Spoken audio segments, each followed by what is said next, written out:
Hello and welcome to our YouTube channel full of grace and truth. This is your brother Fritz, and we're coming again with another word from God. If you was with us last week, you remember we spoke about how God can use you.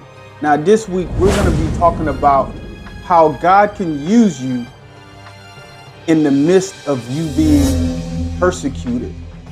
The teachings and the things that we need in order to persevere. Amen.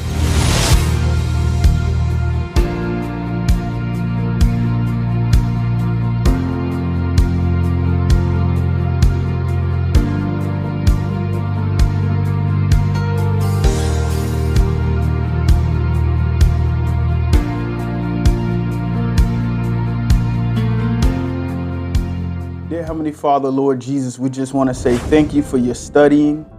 Thank you for your peace. Thank you for your mercy.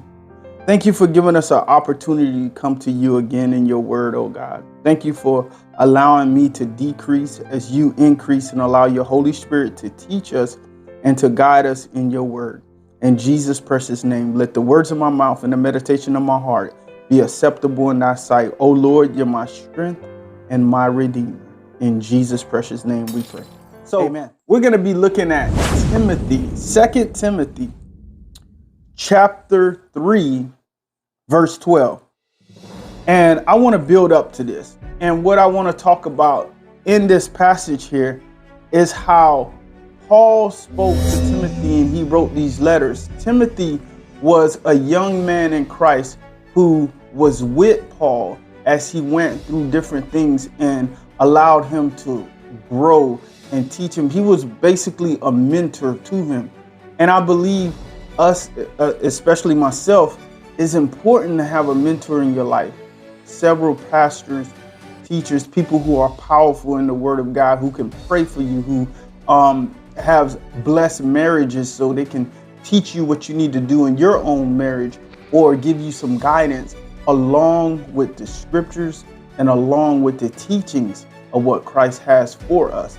And that's what Paul has helped and established Timothy to do, to mentor him in the things of Christ. If you just have one person who's able to speak into your life in that type of way, the type of love that Paul had for Timothy was like a father to a son. And it's just a blessing in order to have just one person like that in your life, and to be blessed to have several people to pour into you, to allow you to grow and make mistakes and to live, because this life is hard, especially as men that are trying to do the right thing and they're the head of their household. It's so important to have other men that can help build you, keep you held accountable. All those things are important. So let us get into the scripture, and it's going to be talking about persecution, and on top of that, it's going to be talking about what scripture is able to do for us. Amen. So we're going to be in 2 Timothy chapter 3, verse 12, and it starts out and says, "Indeed, all who desire to live godly in Christ Jesus will be persecuted. But evil men and impostors will proceed from bad to worse, deceiving and being deceived. You, however," speaking to us, "continue in the things you have learned and become convinced of." Now, I was speaking to a really good brother in Christ, and he's getting ready to turn 72. No, he's 78. I'm sorry. And I asked him, I said, what can I do as a young man to be prosperous in my walk with Christ and in my marriage the way you have? Because he's been married to his wife for 50 years. And one of the things that he told me was, you have to have patience. And then the second thing he said that goes along with what I'm trying to get to is he said you need to be aware of what's going on in society. And then and I was like, what do you mean with that? And he broke it down. He says, as you grow and as time goes, your kids are going to be influenced in a different way. Your wife can be influenced in a different way because of society. And you have to be aware of what's going on so you can keep the teachings and the foundations that you have going on in your house firm. And I was just thinking about that and how powerful it is to have a man of his stature to be able to speak back into me, and I can pick his brain and be able to have these things to help me. And that I thought that was very powerful and something that I could bring to you today. And I'm going to look at the next part. It says, but evil men, impostors, will proceed from bad to worse, deceiving and being deceived. You, however, continue in the things you have learned and become convinced of, knowing from whom you have learned them, and that from childhood you have known the sacred writings, which are able to give you the wisdom that leads to salvation through faith, which is in Jesus Christ, or Christ Jesus. Amen. Now, Paul is telling him, no matter what is going on, you're going to have people who are going to be deceiving people. It's going to get worse out here. It's like society is getting worse out here. People are always trying to flip what God is saying in his word. They're trying to get you to follow them instead of follow Christ. And he's saying, Timothy, be aware of these things. And from childhood, his grandmother was strong, walking with God and knowing the scriptures, the law of Moses and so forth, and his mother. So he knew it. And then he went up under the wing of Paul, a godly man who walked, and God allowed Paul to establish himself and be able to write 2/3 of the New Testament. So that was a blessing for Timothy to be with a man like that. And Paul gets the time to write Timothy and tell him to be careful and give him wise wisdom.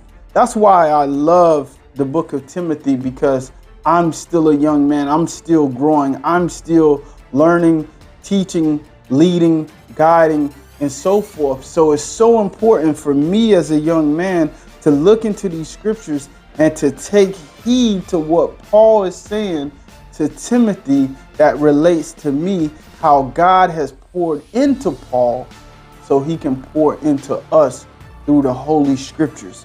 Now let's look at verse 16. And it says, all scripture is inspired by God and profitable for teaching.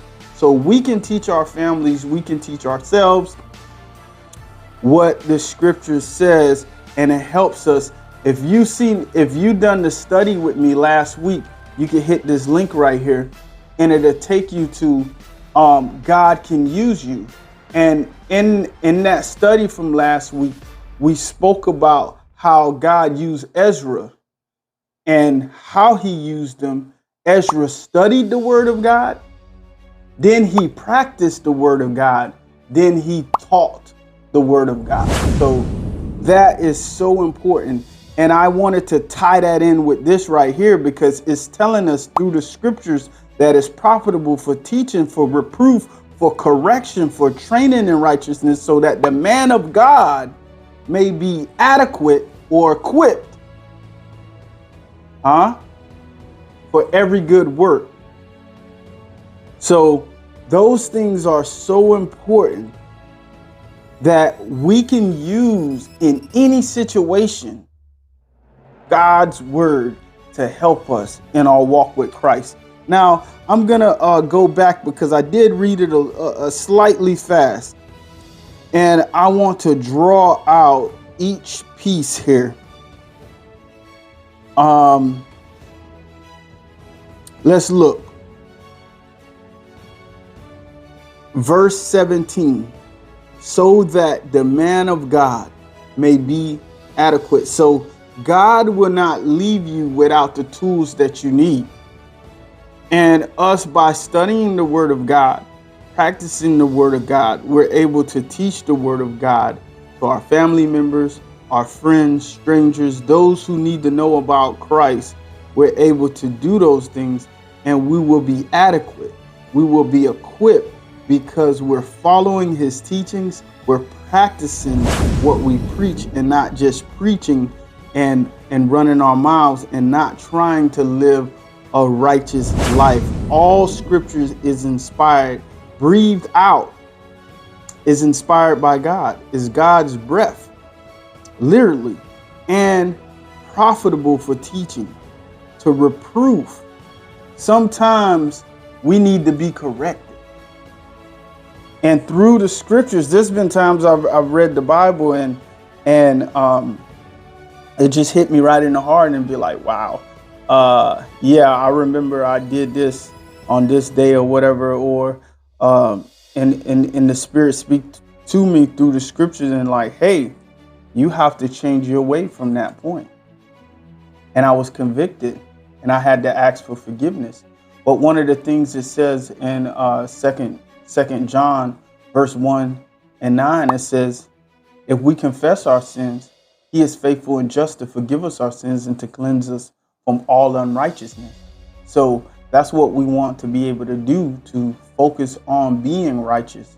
It says a man who practices righteousness is righteous, therefore he is righteous. Those things are important for us to walk upright, because as men and women of God, we are leading households, we are leading families, we are leading friends, communities, and there's going to be a point where God may use us to lead the world. In Jesus' name, if you're being blessed, continue to hit a like.